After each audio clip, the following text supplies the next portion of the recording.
Baiklah pelajar, unsur yang ketiga dan yang terakhir yang kita nak tengok ialah berkaitan dengan angin. So far kita dah tengok suhu. Okey, suhu Malaysia tinggi dan sekata, okey, dan 27 darjah Celsius min suhu kita. Dan kita juga ada tengok jumlah suhu kita antara 1 hingga 3 darjah Celsius. Kita ada tengok hujan. Okey, ada dua jenis hujan, hujan perarakan dan juga hujan bukit. Last kali kita nak tengok pula berkaitan dengan angin. Okey, so macam saya bagi pengenalan tadi, kita perlu kaji tiga.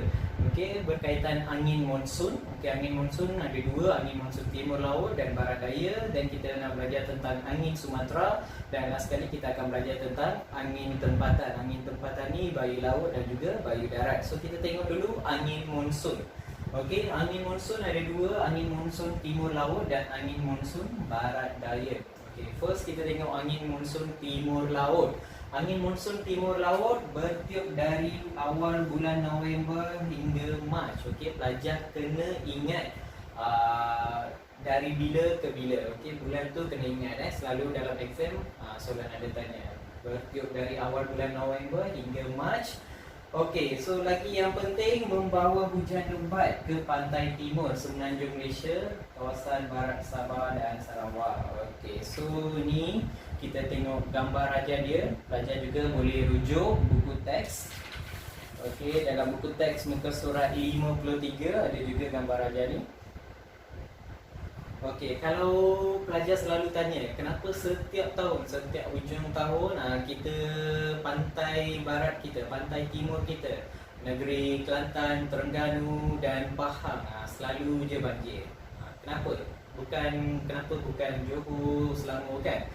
Setiap tahun pun negeri Terengganu, Kelantan dan Pahang ada mengalami banjir yang terungkat pada hujung tahun. Kenapa?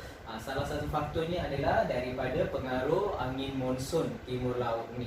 Okey, angin monsun timur laut ni, okey, dia berasal daripada pertengahan kawasan tengah Asia ni. Okey, pada masa itu kawasan kat sini mengalami musim sejuk. Okey, so pelajar kena ingat angin dia bergerak daripada kawasan bertekanan tinggi ke kawasan bertekanan rendah. Tekanan tinggi maksudnya suhu sejuk, tekanan rendah dia panaslah. Okey, jadi pada masa ni dia mengalami musim sejuk.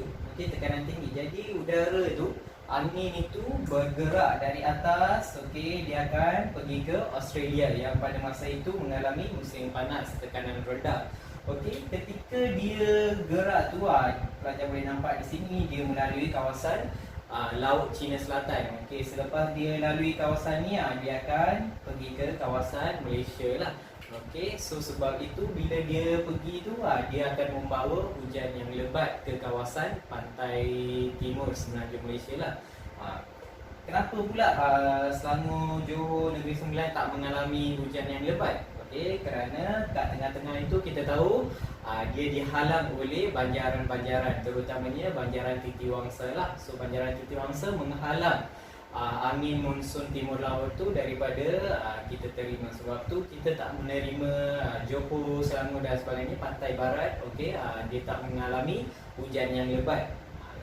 Sebaliknya kawasan pantai timur yang mengalami hujan yang lebat. Okey, begitu juga dengan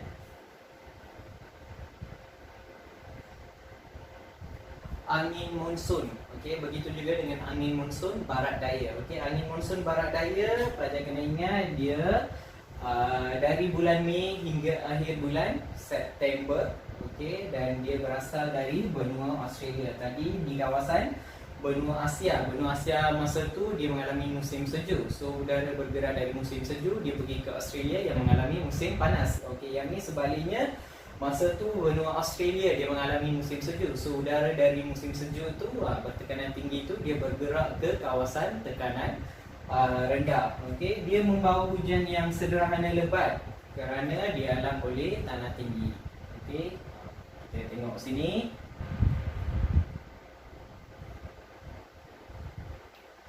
Okey, kita tengok gambar raja ni. Dia berasal daripada sini, musim sejuk, tekanan rendah, so udara bergerak, okey, dan dia melalui ke atas ni. Okey, tapi kenapa dia tak membawa hujan yang lebat? Sebab pelajar boleh nampak kat sini dia dihalang oleh Sumatera ni.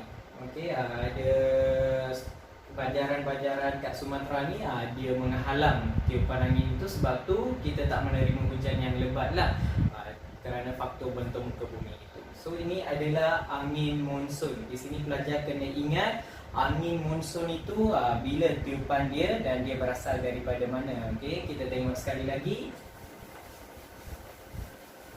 Angin monsun timur laut. Okey, angin monsun timur laut yang pertama dia bertiup pada awal bulan November hingga Mac, berasal dari benua Asia. Okey, benua Asia dan dia bergerak ke benua Australia. Manakala angin monsun barat daya pula, dia pada pertengahan bulan Mei hingga akhir bulan September, berasal daripada benua Australia dan dia bergerak ke benua Asia nanti. Okey, so yang angin monsun timur laut membawa hujan yang lebat ke pantai timur semenanjung Malaysia lah. Okey, so itu angin monsun. Seterusnya kita nak tengok angin Sumatera.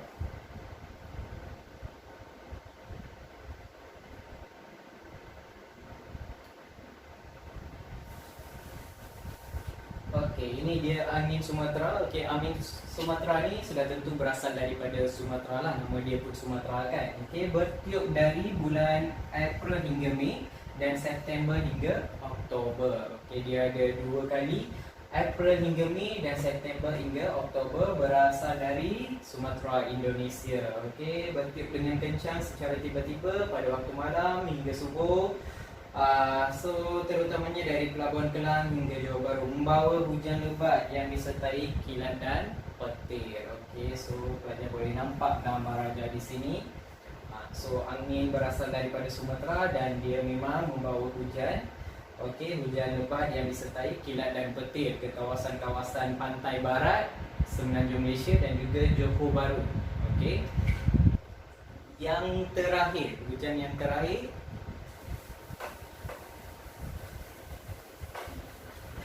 maafkan saya, bukan hujan. Angin yang terakhir adalah angin tempatan.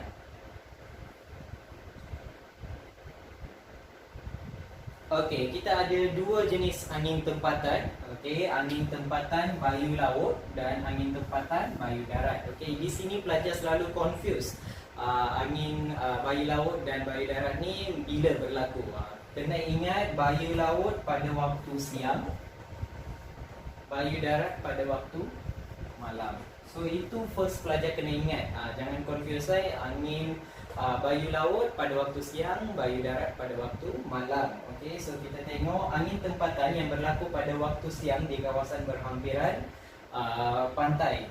Berlaku kerana tekanan udara di permukaan laut adalah lebih tinggi daripada tekanan udara di darat. Macam saya kata, angin akan bergerak dari kawasan tekanan tinggi ke kawasan tekanan rendah lah. Okey, so kita nampak dia dari kawasan tekanan tinggi, dia bergerak ke kawasan tekanan rendah. Okey, ni pada waktu siang. Sama juga pada waktu malam berlaku bayu darat. Okey, tekanan tinggi. Di sini darat mengalami tekanan tinggi, laut tekanan rendah. So angin itu bergeraklah dari tekanan tinggi ke kawasan tekanan rendah. Okey, so itu berkaitan bayu laut dan juga bayu darat. Harap pelajar faham. Okey, apa yang kita belajar berkaitan dengan iklim di Malaysia. Iklim di Malaysia kita boleh kaji dari 3 unsur ni, suhu, hujan dan juga angin. Dalam suhu kita belajar berapa suhu kita, min suhu kita berapa. Dalam hujan kita belajar jumlah hujan kita berapa, jenis-jenis hujan apa. Dalam angin kita ada belajar 3 jenis angin. Okey, angin monsun, angin Sumatera dan juga angin tempatan.